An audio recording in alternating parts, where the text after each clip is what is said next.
Think budget విషయంలో మాట్లాడితే ఇంకొక ఇంపార్టెంట్ విషయం ఎస్పెషల్లీ విత్ అనిల్ గారు ఇస్ ప్రమోషన్. అంటే cinema budget divides into 2 parts, ఒక ప్రొడక్షన్కి ఒకటి ప్రమోషన్కి అన్నట్టుగా ఉంటుంది కదా. ఈ ప్రమోషన్ ప్లానింగ్లో హీస్ డెఫినెట్లీ నంబర్ 1 మాస్టర్. మాట్లాడకూడదు ఇప్పుడు, మళ్ళీ ఆయన ప్రమోషన్ తక్కువ అయింది కదా, నేనే ప్రమోట్ చేసి ఎక్కువ రెమ్యూనరేషన్ అడిగేటట్టున్నారు. అవునా? బట్ ఈ ప్లానింగ్ ఎలా జరుగుతుంది, ఏ స్టేజ్ నుంచి జరుగుతుంది, ఆ బడ్జెట్ డివిజన్ ఎలా జరుగుతుంది మాకు తెలియాలి. అంటే ప్రమోషన్స్కి నాకు తెలిసి ప్రొడక్షన్కి పెద్ద బడ్జెట్ ప్రెషర్ ఉన్నదండి. అంటే ఈవెంట్ ప్రీ రిలీజ్ ఈవెంట్ చేయటం, లేకపోతే అవుట్డోర్ ఈవెంట్ చేయటం, అంటే అంతే.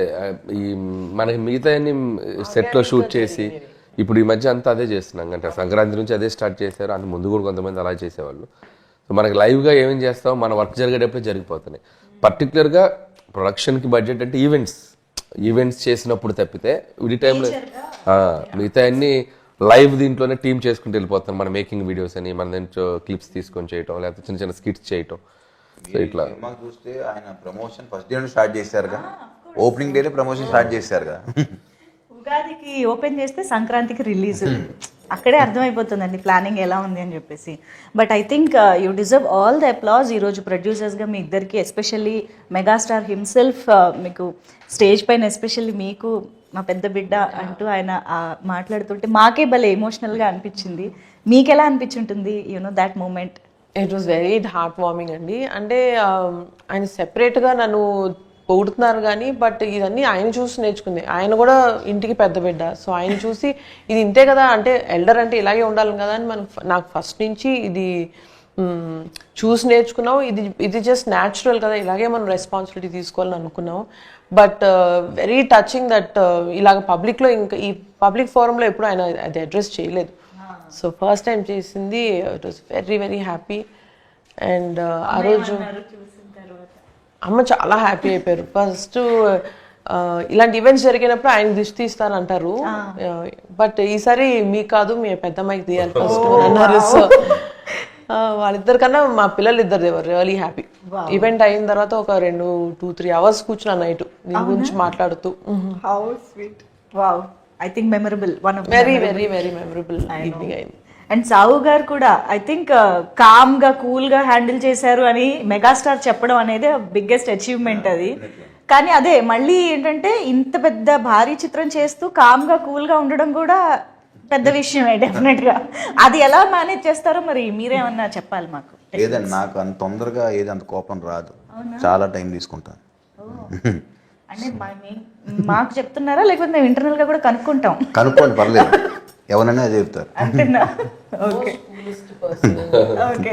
జరిగిన అఫ్ కోర్స్ మాకైతే ఎప్పుడు ఇలాగా స్మైల్తోనే కూల్గా కనిపిస్తుంటారు. సో అనిల్ గారు అయితే ఇంకా చెప్పక్కర్లేదు, ఎంటర్టైన్మెంట్కి కేర్ ఆఫ్ అడ్రస్. కానీ మెగాస్టార్తో అనిల్ రావిపూడి గారు కలుస్తున్నారు అన్న మూమెంట్, ఇది టాక్ వచ్చినప్పటి నుంచి కూడా మాలో ఎక్సైట్మెంట్ పెరుగుతూనే వచ్చింది. ఎందుకంటే వి ఆల్ లవ్ చిరంజీవి గారు ఇన్ ఎంటర్టైన్మెంట్ స్పేస్. అంటే ఆయనలోని మాస్, యాక్షన్, డ్రామా ఎన్ని చూసినా we always crave for that comedy space. కాబట్టి అది కూడా మీ టైమింగ్. సో మీరు అసలు రాసేటప్పుడు కానీ కథ అనుకున్నప్పుడు కానీ you definitely want to make it most of it కదా. ఎలా ఏమనుకున్నారు అసలు? What was running through your mind? అంటే అదే మీరు అన్నట్టు ఫ్యామిలీ ఎంటర్టైనర్, ఫ్యామిలీ స్పేస్లో ఆయన ఈ మధ్యకాలంలో చేయలేదు. ముందు దాంట్లో ఒక కథ రాయాలి. అండ్ చిరంజీవి గారు కామెడీ ఫుల్ ఫ్లెడ్జ్డ్ ఎంటర్టైనర్స్లో చేస్తే ఎలా ఉంటుందో ఆల్రెడీ ప్రూవ్డ్ బ్లాక్ బస్టర్స్ అన్ని చాలా పెద్ద పెద్ద హిట్లు అయ్యాయి. బట్ ఆయన కంబ్యాక్ తర్వాత అంత ఫుల్ సినిమా ఆయన చేయలే. సో నాకు అవకాశం వస్తే బాగుండే, నేను ఎప్పటి నుంచి ఎదురు చూస్తున్నాను. సో ఆయన కథ చెప్పగానే ఫస్ట్ దాంట్లో ఉన్న సోల్ యాక్సెప్ట్ చేశారు ఆయన. సో కథ బాగుంది, బేస్ బాగుంది, ఎమోషన్ బాగుంది, ఇక నీ ఇష్టం, దీంట్లో నువ్వు ఎంత గేమ్ ఆడితే అంత రేంజ్ అవుద్ది, ఇక చేసుకోపో అని వదిలేశారు నన్ను. ఇక వదిలేసాక ఖచ్చితంగా ఒక 1.5 monthకి ఫుల్ నరేషన్ ఇచ్చాను ఆయనకి. ఫస్ట్ హాఫ్ ఒకసారి, సెకండ్ హాఫ్ ఒకసారి. అసలు ఆయన ఫుల్ హ్యాపీ అయ్యారు. అక్కడి నుంచి 8 నెలలు ఏం జరిగిందో, ఎలా గడిచిపోయిందో, అసలు అదొక రైడ్, పిక్నిక్ లాగా ఆయనతో ఒక ఎన్నో వండర్ఫుల్ ఎక్స్పీరియన్సెస్, మెమరీస్, ఆయనతో కూర్చొని ముచ్చట్లు. రోజులు చేసుకుని ఉండొచ్చు కదా, ఎక్కువ రోజులు సార్తో ట్రావెల్ చేయడం.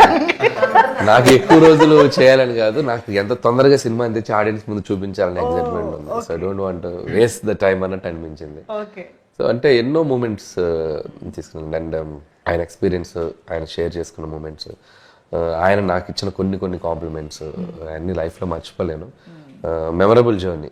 సో ఇక కామెడీ సైడ్ ఆయన వస్తే ఎలా ఉంటుంది, ఆయన ఫుల్గా దిగితే ఎలా ఉంటుంది అనేది మీరు రేపు సినిమా చూస్తే మీకు అర్థమైపోతుంది. మాకు ఆల్రెడీ ట్రైలర్ ఈ పార్ట్స్ చూస్తేనే ఒక్కొక్క సినిమాకి ఒక్కొక్క వింటేజ్ మాకు కనిపిస్తూ గుర్తొస్తూ ఉందన్నమాట. దొంగమొగుడు దగ్గర నుంచి అన్నయ్య వరకు, ఈవెన్ వేలు చూపించి మాట్లాడతావేంటి దగ్గర కూడా అన్నయ్యలోని చిరంజీవి గారు బయటకు వచ్చినట్టు అనిపించింది.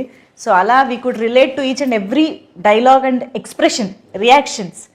ఐఎమ్ ష్యూర్ ఎంటర్టైన్మెంట్ అంటేనే ఇంప్రొవైజేషన్లు బోల్డ్ జరుగుతూ ఉంటాయి. ఇంకా అందులోనూ చిరంజీవి గారు లాంటి స్టార్ ఎంటర్టైనర్ ఉన్నారు అని అంటే డెఫినెట్గా ఎనీథింగ్ దట్ సర్ప్రైజ్డ్ యూ, అబ్బా ఇది అసలు ఎక్స్పెక్ట్ చేయలేదే అని అనుకున్నది సార్? చాలా ఉన్నాయి అట్లాంటివి. అంటే ఆయన చెప్పేటప్పుడు కామ్గా ఒకటి నేను అనుకున్నది చెప్పేస్తాను. కొన్ని ఆయనకి మైండ్లోకి వస్తుంది నేను ఏదైనా చేద్దామని. ఒక్కోసారి చెప్తారు, ఒక్కోసారి చెప్పకుండా చేసేస్తారు. ఆ చెప్పకుండా చేసి చాలా బాగుంటాయి. మనం ప్రిపేర్ అయి ఉన్నాం కదా, ఉంది అది చెప్పలేను. డైలాగ్ కాకపోయినా అదే రివీల్ చేయకూడదు. వెంకీ గారి కాంబినేషన్ లో ఒకటి చేసాం, ఆ ఫోటో దిగటానికి వస్తాను. చాలా క్యూట్ గా చేశారు ఆయన. అసలు అది నేను చెప్పలే, ఆయన దూరంగా ఉండి చూసేది అనుకున్నాం, బట్ వాళ్ళ దగ్గరకు వచ్చేసి చిన్న ఇంప్రూవైజ్ చేశారు. అది చాలా బాగుంది. జనరల్గా ఆయన ఇమేజ్ కి ఆ క్యారెక్టర్ లో ఉన్నారు కాబట్టి, ఆ శంకర్ ప్రసాద్ లో బిహేవ్ చేశారు కాబట్టి చేయగలిగారు. దట్ ఈస్ ఆర్టిస్ట్ గా ఆయన ఎంత క్యారెక్టర్లు ఓన్ చేసుకున్నారు అనే దానికి ఒక ఎగ్జాంపుల్. అలాంటివి చాలా చేశారు.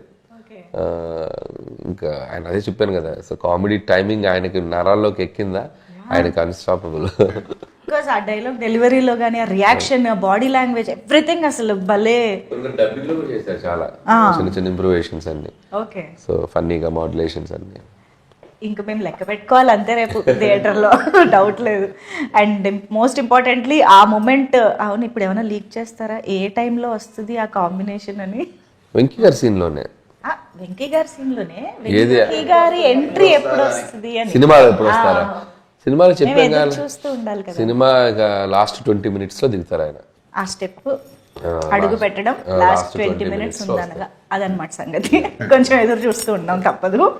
So that moment I'm sure థియేటర్లు మొత్తం వాళ్ళిద్దరు కలుసుకోవటం, వాళ్ళిద్దరు మాట్లాడుకోవటం, వాళ్ళిద్దరు అల్లరి చేయటం తెలుగు ప్రేక్షకులు ఇంకో 2-3 సంక్రాంతులు గుర్తుపెట్టుకునేలా ఉంటది. అంటే మన తెలుగు ప్రేక్షకులకి 4 pillars ఆఫ్ తెలుగు ఇండస్ట్రీ అని అంటాం. అందులో 2 pillars ని ఒక స్క్రీన్ పైన పండక్కి చూస్తున్నామంటే అసలు never before ever after kind. మీ డైలాగే చెప్పాలి. సో బట్ మీరు ప్రీ రిలీజ్ ఈవెంట్లో ఒక మాట కూడా అన్నారు, సినిమాలో ఇమోషన్స్ యాంగిల్ కూడా చాలా ఉంది అనేసి, విచ్ మనకి ట్రైలర్లో కానీ అది ఎక్కువ కనిపించలేదు. మనకి ఎక్కువ యాక్షన్, ఎంటర్టైన్మెంట్ ఇవి బాగా కనిపించాయి. ఇమోషన్ సైడ్ గురించి మీరు ఏం చెప్తారు? మేము ఎంతవరకు ఎక్స్పెక్ట్ చేయొచ్చు? కథకి ఎంత అవసరమో అంతే చేసేవాడిని అది. బట్ చాలా బ్యూటిఫుల్గా బ్లెండ్ అయింది కథలో. అండ్ నయనతార అండ్ ఇద్దరు పిల్లల మధ్య జరిగే డ్రామా కానివ్వండి, చిరంజీవి గారి మధ్య పిల్లలతో ఉండే మూమెంట్స్ కానివ్వండి, చాలా లైవ్లీగా ఉంటాయి, చాలా టచింగ్గా ఉంటాయి. అండ్ ఉన్న ఒక 2-3 సీక్వెన్స్లు కూడా అది మనకు ఒక తెలియని ఒక అనుభూతుల్ని క్రియేట్ చేస్తాయి. అండ్ ముఖ్యంగా సెకండ్ హాఫ్లో ఎక్స్ట్రాడినరీ అత్త కోడల మధ్య ఒక సీక్వెన్స్ ఉంటుంది. I don't want to reveal it, but దాంట్లో కొన్ని పాయింట్స్ కానీ మాట్లాడుకున్న కాన్వర్జేషన్స్ కానీ కొద్దిగా కొత్తగా ఫీల్ అవుతాం. ప్రజెంటేషన్ ఆఫ్ ద అంటే కొద్దిగా ఇలా కూడా ప్రజెంట్ చేయొచ్చు సీన్స్ని, మంచి మ్యాటర్స్ చెప్పాం. అదే కదా ఈ సినిమా అంటే ఎంటర్టైన్మెంటే కాదు, దాంట్లో ఎంతో కొంత మన లైఫ్లో మన రియల్గా వెళ్ళే టైంలో మనం ఒక హ్యూమన్ రిలేషన్స్ అంటాం కదా, వాటి మధ్యలో ఉండే కాన్ఫ్లిక్ట్స్, వాటికి సంబంధించిన సొల్యూషన్స్, వాటికి సంబంధించిన ఆలోచించేటువంటి పాయింట్స్, అది మనం చెప్పడం వల్ల వాళ్ళు ఏదో మారిపోతాను కదా, కానీ దట్స్ ఏ డిస్కషన్కి, డిబేట్కి ఉపయోగపడేలా maybe if you think in this way అలా ఉంటుంది అనే ఒక అప్రోచ్లో చేసాం. అయితే చెప్తాను, అందుకే చాలా బాగా కుదిరింది ఈ subject. Not only fun, there is a beautiful emotion in that. I think అందుకనే ఫ్యామిలీ ఆడియన్స్ అనిల్ గారి సినిమా అనగానే మొత్తం పట్టు చీరలు కట్టి వీలైతే జంతికలు అప్పాలు డబ్బాలో పెట్టుకొని మరీ థియేటర్కి వెళ్ళే పరిస్థితి ఉందంటే డౌట్ లేదు అసలు. అండ్ ఈసారి మామూలుగా అయితే వైఫ్ అండ్ హస్బెండ్ కాంబినేషన్లో మనకి రిలేటబుల్ కంటెంట్ మీ నుంచి చాలా వచ్చింది. మామూలుగా సంక్రాంతి అంటేనే అల్లుళ్ళ టైము, మీరు ఈసారి ఇంకా అల్లుళ్ళకి టిప్స్ ఇస్తున్నట్టున్నారు కదా, అత్తగారిని మామగారిని ఎలా వేధించాలి, ఎలా ఆడుకోవాలి. మీరు అక్కడ పాయింట్ గమనించాలి, మనల్ని టార్చర్ పెట్టే అత్తగారు మామగారు అన్నా కానీ అందరిని మంచిగా ఉండే వాళ్ళని ఎందుకు చెప్తాం, మనల్ని బాగా టార్చర్ పెట్టే వాళ్ళ గురించి చెప్పాం. ఓకే, సో ఈసారి అలా మొత్తం ఫ్యామిలీ మొత్తాన్ని కవర్ చేయబోతున్నారు. అండ్ ఈ మొత్తం ఏదైతే ఎక్సైట్మెంట్ ఉందో దీన్ని డెఫినెట్గా ఎన్హాన్స్ చేసి మమ్మల్ని ఆబ్వియస్గా ఒక మ్యూజికల్ హిట్గా కూర్చోబెట్టింది డెఫినెట్గా భీమ్స్ గారి పాటలు. అంటే నాకు తెలిసి ఒక్కొక్కళ్ళకి ఒక్కొక్క పాట ఇచ్చినట్టున్నారు మీరు. మీసాల పిల్ల యూనో వైఫ్ అండ్ హస్బెండ్ అలాగా, శశిరేఖ ఏమో లవర్స్కి ఇచ్చినట్టు, అండ్ మాస్ పాట ఆబ్వియస్గా మెగా విక్టరీ సాంగ్, ఇలా ఒక్కొక్క జాన్రా స్ప్రెడ్ చేసినట్టు అనిపిస్తుంది. ప్లాన్డా ఇలా ఒక్కొక్కళ్ళకి ఒక రిలేటబుల్ సాంగ్ సిచ్యువేషన్స్ అలా ఉన్నాయి. సో శశిరేఖ వచ్చేసి కథలో వాళ్ళు పెళ్లికి ముందు జరిగేటువంటి ఒక సిచ్యువేషన్గా వచ్చే పాట. మీసాల పిల్ల అంటే పెళ్లి అయిన తర్వాత జరిగే పాట. సో ఇంకీ చిరంజీవి గారిది it's like mass number. And opening song వచ్చేసి అది ఇంట్రోకి ఒక కొద్దిగా ట్రెండీగా చేసాం అది. అది మేమే అంటే మాకే సర్ప్రైజింగ్ ఎలిమెంట్ అది. ముందు అసలు ఏదేదో అనుకుని